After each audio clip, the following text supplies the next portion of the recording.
Hi guys, welcome back to my channel, and today I am telling you all my favorites that I've read in the summer of 2019.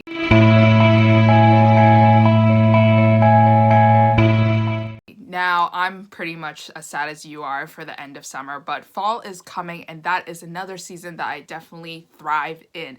I love my pumpkin spice lattes, I love my pumpkins, I love wearing orange, and I love wearing big baggy sweaters. So this season is not so bad at all, even though I have to wave goodbye to all the patio season weather where I basically spend outside every single day after work and I have a nice cool drink in my hand and someone to sit with me and we have like a nice conversation. Sort of like we're doing right now, except I don't have a drink in my hand and we're not really outside, as you can tell. Bad joke. Sorry, moving on. So in this video, I'll talk about a few of my romances that I really enjoyed this summer, and hopefully you'll enjoy these ones as well. Now, the first romance I would like to recommend is The Nanny and the Beast by Carter Blake, and this is actually a novella, so it's under 100 pages, if not just a little bit over 100 pages. So if you're looking for your next quick, short romantic read, definitely check this one. This book is about a nanny and the CEO of a super big company. So the CEO is super rich, but it also means that he's also super busy, which means that the nanny has to take care of his child most of the time. The CEO is actually widowed and his wife actually died, I think, from drug usage, or she actually just got divorced. I'm not too sure and I forgot. But the whole point of the story is that the CEO and the nanny kind of have this off-limits relationship because the CEO doesn't want to mix and mingle between work and workplace relationships and things like that. So he's trying to fight it off, the attraction. But when the nanny kind of just tries to get in the CEO's face because the CEO isn't really being a great dad to the daughter, he kind of fights back, and then they sort of soon meet in the middle where he pays more attention to his daughter and pays more attention to the nanny itself, and they have these feelings together and then they get together.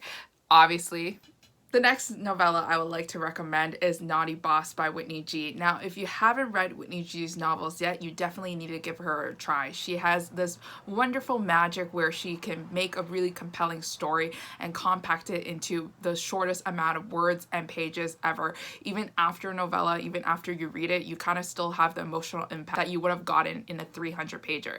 I'm not kidding with you. Now, Naughty Boss is definitely not an exception. It is a wonderful novella about an executive assistant who kind of talks shit about her boss in an email to her best friend, and that email was accidentally sent to the boss. Now, the boss, after reading the email and learning the fact that his executive assistant wants to quit her job, he just can't have that, mostly because he's also really attracted to her and there are some feelings there and he can't let her go. So they work out this arrangement where they spend more time with each other and they work on different projects with each other, and she is given an ultimatum of whether she wants to leave the company or not in the end. I actually listened to the audiobook version of this book and I loved it regardless. I remember there were so many times where I was listening to it on my commute to work where I was just like fanning myself because some of the scenes were hot and spicy. So if you guys are interested, definitely check out the audiobook because the audio narrators people, they do a really great job at narrating the novel.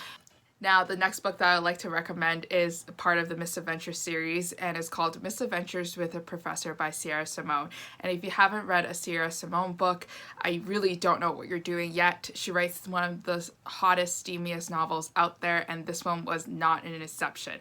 This book actually follows a research assistant named Zandy, and she is spending her summer in a house with a professor, and it turns out to be Oliver. And now they have this kind of like off-limits hot sensual relationship with each other, and they think that the summer's over and after that they can just go in separate ways. So to much of her surprise, Sandy returns to class to only see Oliver as her professor, and things just smoke up and get hot from there, and I definitely would recommend it. I gave this book a 5 out of 5 stars.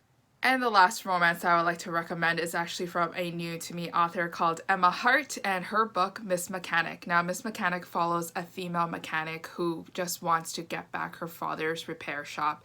After her father lost her repair shop because they weren't making enough money or they didn't have enough money to pay for the daily operations of the business, they end up selling it to someone else, and she just wants to work as a technician in the new repair shop owned by the new owners so she can someday maybe earn it back and buy it back for her father or in the name of her father. There she meets this male mechanic who is basically running the shop and the owner of the shop. They kind of butt heads a lot. It's kind of like a little bit enemies to lovers, but they're also friends as well, and they end up getting along really well with each other in a lot of different ways. So that is it for all my favorite romances that I read this summer from indie authors and indie publishers. Definitely check these out if they are interesting to you. And I'd love to hear your thoughts if you read any of these novels down below. Comment, I would love to read your comments, and also subscribe and like if you like the content and you want to watch some more. Can't let you go. I can't let you go, no. 우리 운명적 I'm gonna get you.